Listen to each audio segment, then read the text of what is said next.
Hi everybody, this is Ron Gadget Man, and today is September the 15th, 2011. Now you can see I'm sitting down for a change because it's just too blasted hot and I'm too blasted tired. Anyway, but this is Gadget Man Land. You guys know I work a lot. Play pretty good too. But anyway, so today what we did was we modified a 1990 Chevy Blazer with the 4.3 liter V6 in it. All right, that's right, 4.3, right, okay. Again, I'm a little brain dead right now. Please forgive me. But what I'm gonna do is there's the vehicle out there in the sun. It's about 185,000 degrees out there in Phoenix. So anyway, but it's had a little bit of a fender bender, but it's running kind of rough. And I'll tell you what, I'm gonna turn the camera over to the guy who owns the vehicle and let him tell you about himself, introduce himself, what he does for a living, whatever, and then tell us about his vehicle. All right. So here you go. Why don't you tell everybody out in Gadget Man Land who in the world you are? Well, I'm Keith. I live... What's your last name, Keith? Keith Davis. Keith Davis, all right. And I live in Central Arizona. You always north of here. But I came down to learn about this and to see what he could do. And he didn't just put the groove in.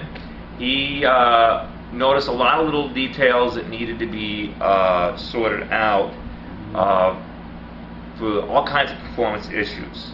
Mm-hmm. Getting the vacuum lines right, as well as getting the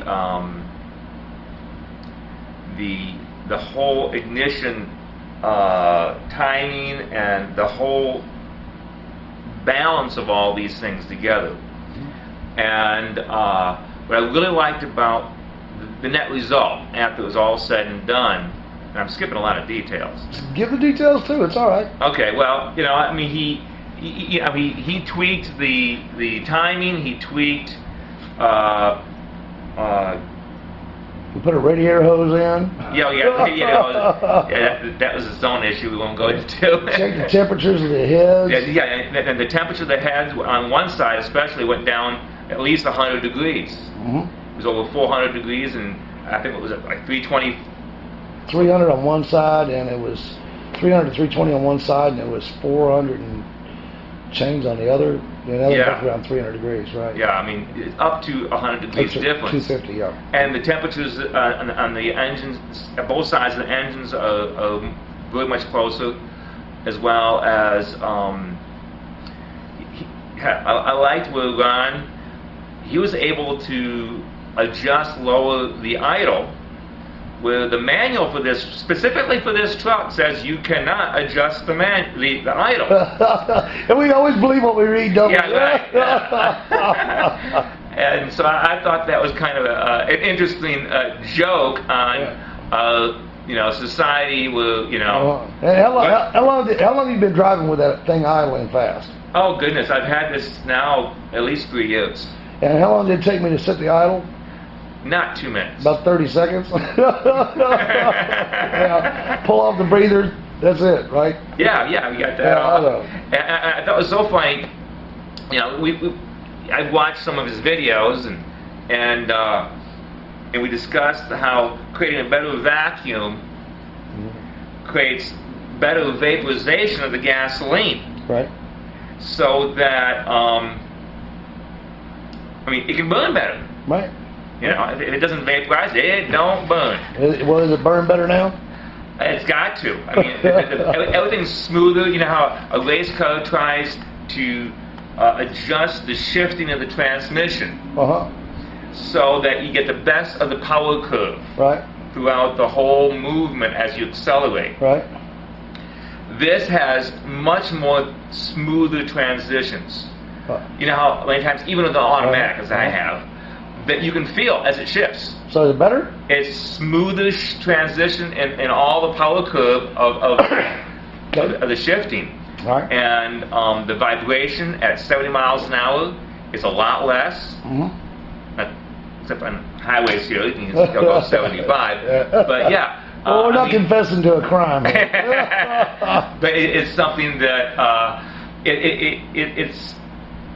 Well, I don't mind going 70 miles an hour. Before, I had a lot more shake at the front end, because the engine was shaking, which makes the whole car shake. It sure does. It sure does. And so it's something that, of course, this is my first test drive. I can't know the gas mileage difference, but I'm looking forward to seeing what that looks. But the performance, the pickup, I'm really pleased to see.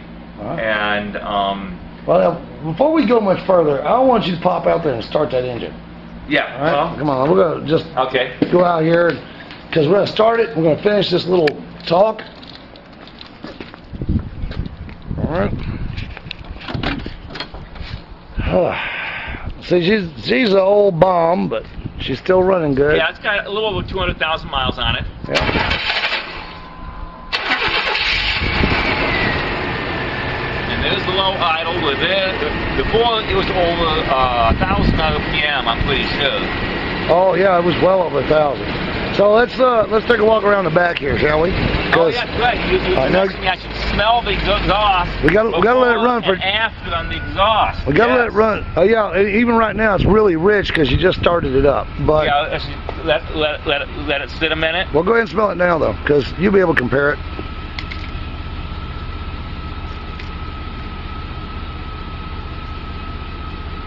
Well, it doesn't have the pungent smell. It still smells like smoke. Yeah, yeah. But it's got no catalytic converter either, does it? Yeah, the previous owner, I was looking for the catalytic converter. I was wondering if that had been plugged a while back, and it was really apparent that someone had literally completely pulled it out and put a tube in its place. All right, so now we put this on the emissions analyzer beforehand. Do you remember what your HCs were running beforehand? The hydrocarbons, I think they were, weren't they on 5? No, there were almost 4,000.